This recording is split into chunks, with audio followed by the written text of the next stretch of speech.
ശ്രദ്ധിക്കുക. ഒരു ചെറിയ ഇടറോഡിൽ നിന്നും ഒരു വലിയ മെയിൻ റോഡിലേക്ക് പ്രവേശിക്കുന്ന ഒരു റോഡിൻ്റെ വീഡിയോ ആണ് നമ്മളിപ്പോൾ കാണുന്നത്. ചെറിയ റോഡിൽ നിന്നും വലിയ റോഡിലേക്ക് പ്രവേശിക്കുമ്പോൾ വലിയ റോഡിൻ്റെ ചെറിയ റോഡും കൂടെ വന്നു ചേരുന്ന ഭാഗത്തെ റോഡ് മാർക്കിംഗ് ഒന്ന് ശ്രദ്ധിക്കുക. ഇടവിട്ടുള്ള വെള്ളവര, അതായത് ഗിവ് വേ മാർക്കിംഗ് ആണ്. ആ റോഡ് മാർക്കിങ്ങിൻ്റെ അർത്ഥം നമ്മൾ റോഡിലേക്ക് വന്നു ചേരുമ്പോൾ മെയിൻ റോഡിൽ കൂടി പോകുന്ന വാഹനങ്ങൾക്ക് മുൻഗണന നൽകണമെന്നും അവർ പോയതിനു ശേഷം സുരക്ഷിതമായി മാത്രമേ ആ റോഡിലേക്ക് പ്രവേശിക്കാവൂ എന്നുള്ളതുമാണ്. അപ്പോൾ തന്നെ ആ പ്രവേശിക്കുന്ന സ്ഥലത്തെ റോഡിൻ്റെ സെൻട്രൽ മാർക്കിംഗ് ഒന്ന് ശ്രദ്ധിക്കുക. ലോഞ്ചിറ്റ്യൂഡിലായിട്ടുള്ള വൈറ്റ് ലൈൻ മാർക്കിംഗ് ആണ്.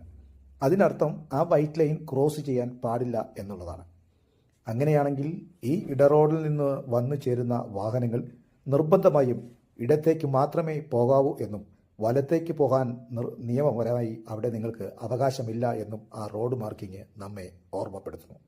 അപ്പോൾ റോഡ് മാർക്കിങ്ങുകൾ പഠിക്കുക, ശ്രദ്ധയോടുകൂടി വീക്ഷിച്ച് അതിനനുസരിച്ച് നിങ്ങളുടെ വാഹനം സുരക്ഷിതമായി ഡ്രൈവ് ചെയ്യുക.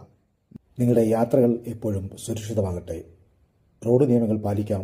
അപകടരഹിതമായ ഒരു നല്ല നാളേക്കായി നമുക്ക് കൈകോർക്കാം.